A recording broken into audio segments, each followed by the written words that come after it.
It's Maggie the Irish Gypsy here to bring you your September 2019 general readings. We're looking at the first half of September from the 1st through the 15th. Welcome to everyone. Thanks for taking the time to tune in. First timers, newcomers, thank you and welcome. And welcome back to followers and subscribers. Always a note of gratitude to start off with. Thanks for taking the time not only to watch these videos, but those of you who send in all your support, feedback, and comments, and your likes and shares and subscribes, and referrals as well. Thank you so much for that. And to all of my clients out there, what an honor and a pleasure it is to read for all of you. And I'm so grateful that so many of you keep returning time and time again. Thanks for keeping me so busy with personal readings. I never forget that it is a gift of trust in allowing me to read for you, and I'm honored by that. Thank you.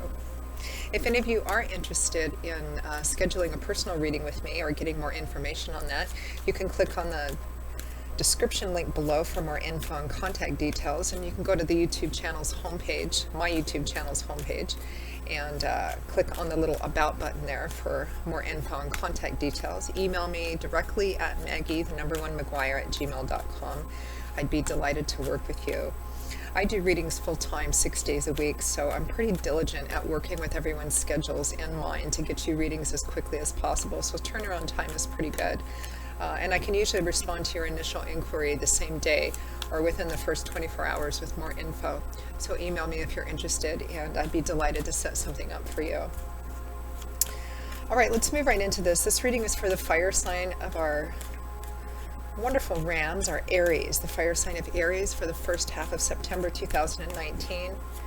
Remember that general readings don't always resonate with everyone, or they always resonate a little differently. So if you know your other sign, watch those videos as well, your rising sign, moon sign, Venus sign, or cross-watching for those of you who are cross-watching. The details and specifics of the area of your life it resonates in will vary because there's so many of you watching, but the energy remains the same. All right, enough with all of that. Let's move right into this. Aries, let's see what the first half of September has in store for you. Okay, Aries, we begin with the Three of Pentacles, followed by the Eight of Pentacles, the Ten of Cups, followed by the King of Cups. And from the bottom of the deck, your overall energy and focus for the first half of September is the Queen of Cups, but right on top of her, well actually right behind her, is also the Lovers, and I'm going to keep that.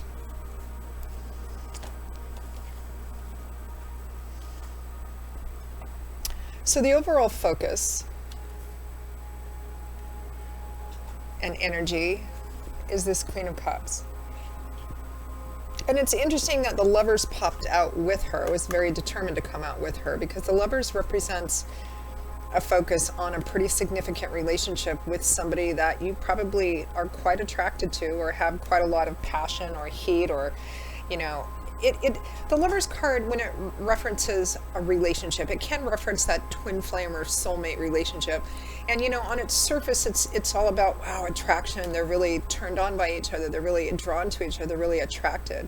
But that can also, you know, it's physical and chemical attraction, but it's also about that being kind of blessed at the same time. Meaning that there is a lot of passion between the two of you, and it's not just always about sexual passion or that chemical, you know, that biochemical process that happens when we're physically attracted to somebody else. It's just about feeling there's a sense of, I always feel with the Lovers card, a sense of vibrancy and exuberance in this relationship.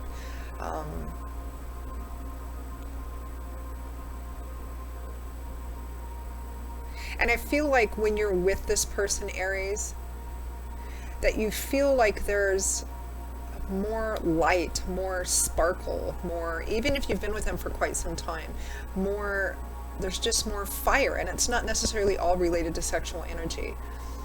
More exuberance, more happiness, even sometimes a bit more silliness.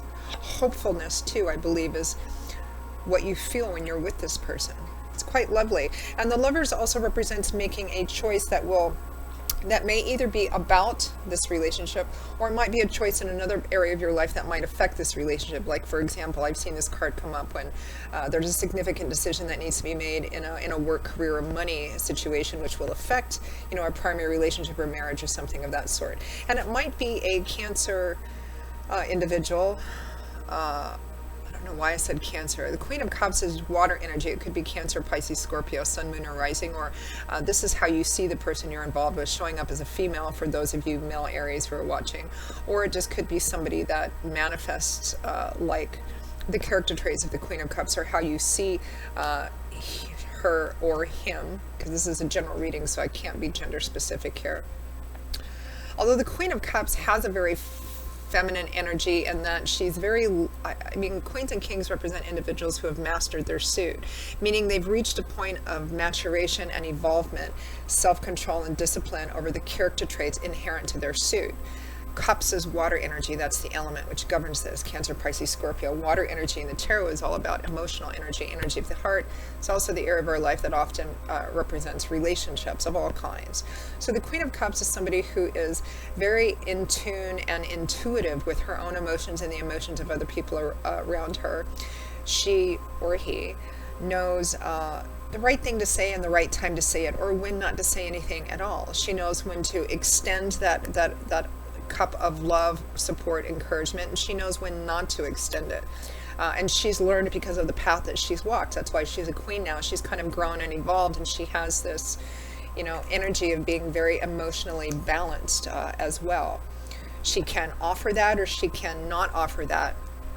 The Queen of Cups is also a card when it comes up, just in terms of its sheer energy, the energetic definition of the card. The Queen of Cups can be advice when it shows up because it looks like you're trying to make a decision, although I don't feel like there's any rush to make this decision.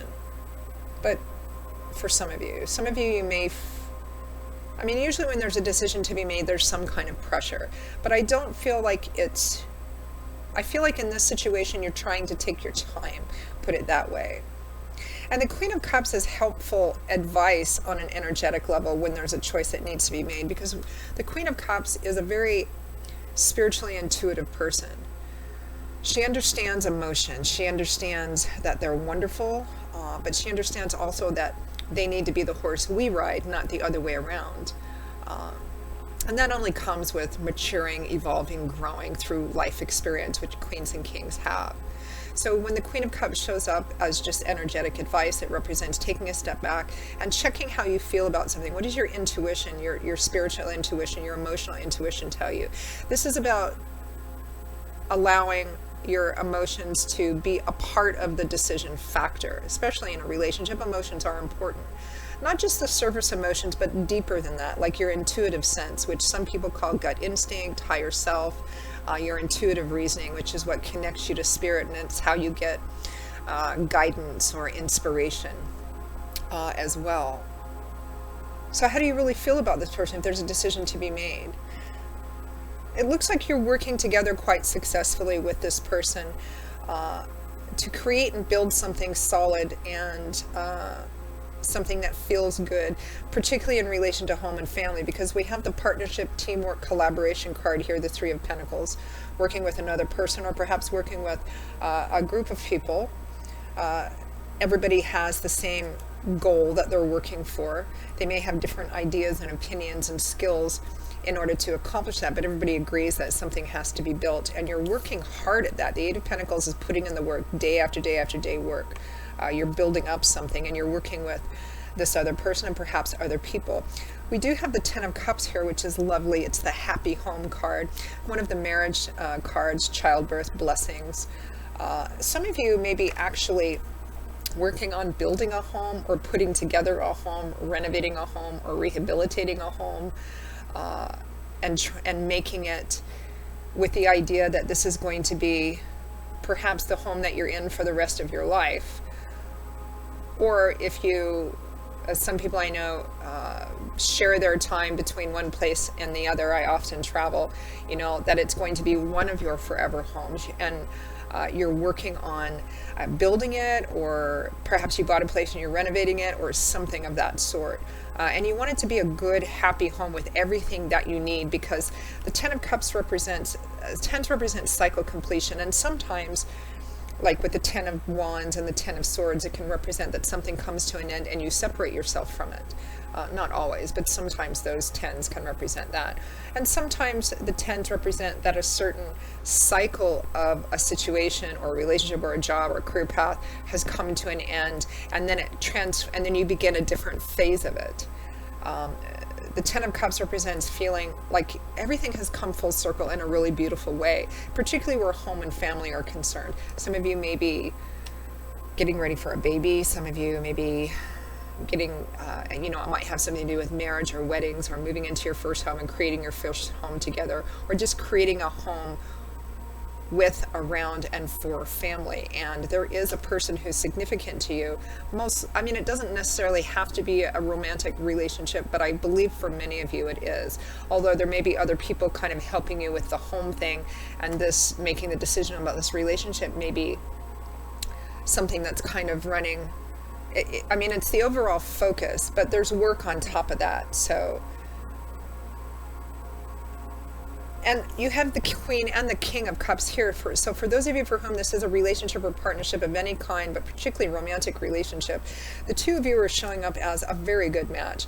Any signs together can be good matches. I know I hear a lot about, well, this sign is not best with this sign, and if you're both focused on the same things and you want the same things and you're willing to put the effort into it in a relationship, you can't fail. But it's always a particular nice addition when a couple or two people in a relationship or a partnership, even if it's business, show up as a Queen and King in the same suit, because it means that they're a really good match naturally. There's perhaps less work in some areas of this relationship you have to put in than with somebody who is vastly different from you. Because you have the King and Queen of Cups both. Two people who are, grown-ups in the realm of their emotions and how to manage things. You might be trying to make a decision with your partner as to whether to start a family or to add to a family, to buy your first home, create your first home, build your first home, renovate your home, something of that sort. Some of you, this decision, it could be a decision, of course, that affects this relationship, where you live, etc. It could be a decision about the relationship itself. Is it time for you to get married? And if so, how are you working towards partnering that? Because I have this sense that even though the primary energy is focused around this Queen of Cups individual, there's other people. It looks like you're also working on something to do with your home or family. And this person, of course, is one of those a significant influencing factor, and should be, of course, in a romantic relationship.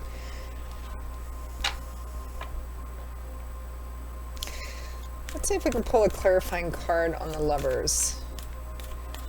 For those who are trying to, wow, that just flew right out there, trying to make a decision. It's the Four of Wands. So another one of the happy home celebratory cards, again with a strong connection to home and family celebrations. It's another one of the marriage or wedding or engagement cards. Maybe the decision is, whether or not to get married, whether or not to pop the question or accept a proposal if one's been given to you. Happy surprises, unexpected blessings. Do I move forward in this? It could be a decision as simple as whether to take your mate or partner to a family celebration or gathering. Maybe that's a pretty significant step for you. Although the Lovers is a major arcana card, so this choice is major. It's significant to do with home and family and the commitment and a cycle completion in that part of your life and continuing on. So I think for a lot of you, this decision may be as to what to do with your life together, and whether to actually build that home and family together or join some families together if it's about marriage too. So let's pull an advice card from Spirit as to what their advice and guidance is for this time period, the first half of September, for Aries.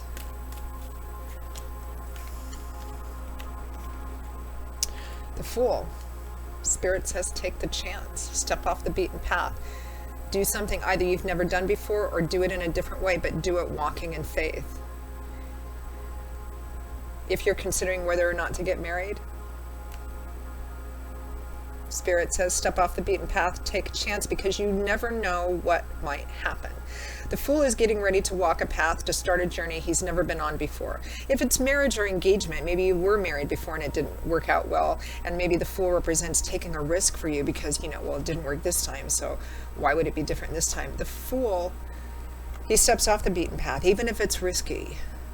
Even if he doesn't know what's going to happen, especially because he doesn't know what's going to happen, because he's focused on the potential and promise of what this journey could be.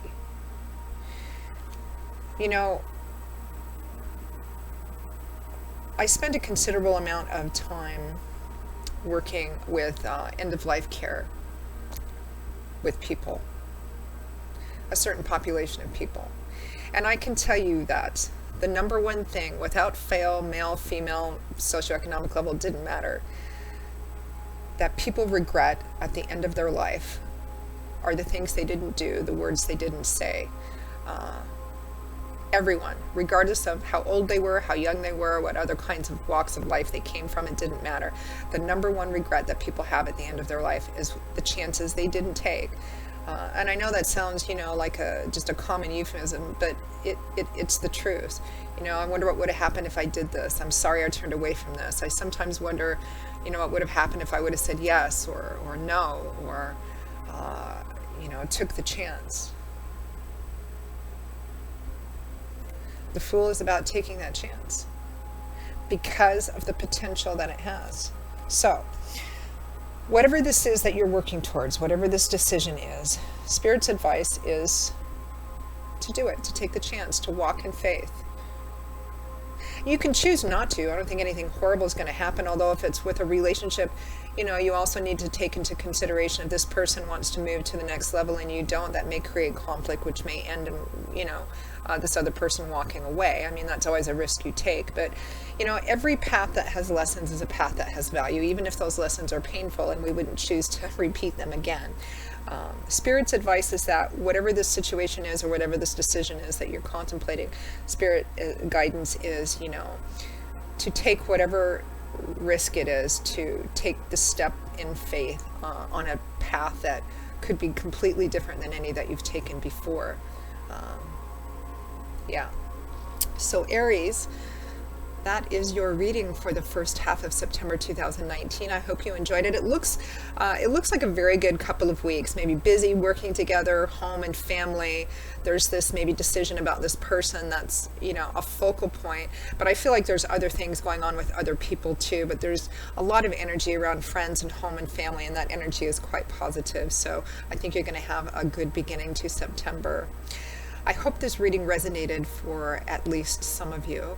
If it did, or if any of these videos do, and you'd like to take a deeper look at any issues in your life, or schedule a personal reading with me, please feel free to email me directly at maggie1mcguire@gmail.com. Click on the description link below for more info and contact details. I offer a wide variety of readings in all areas of life, love and romance, relationship compatibility readings, career, work and finance, investment, gift readings, because gift readings, well, any kind of personal reading is specific and unique to the person that it's for, so they do make lovely gifts for people. I also offer 6 and 12-month overviews, which take a look at what's coming in all the main areas of your life over the next 6 or 12 months, depending on how far ahead you want to look, which are quite helpful for planning and preparing ahead, or just getting a general look of what life looks like for the next little while, along with a variety of other general readings of all different lengths. So a few things to choose from if you're interested. I look forward to hearing from you. I'll see you all again in a couple of weeks for the September 2019 mid-month readings. Until then, Aries, as always, I wish you much joy, peace, and blessings, and I hope to see you back here again soon. Take care. Bye-bye.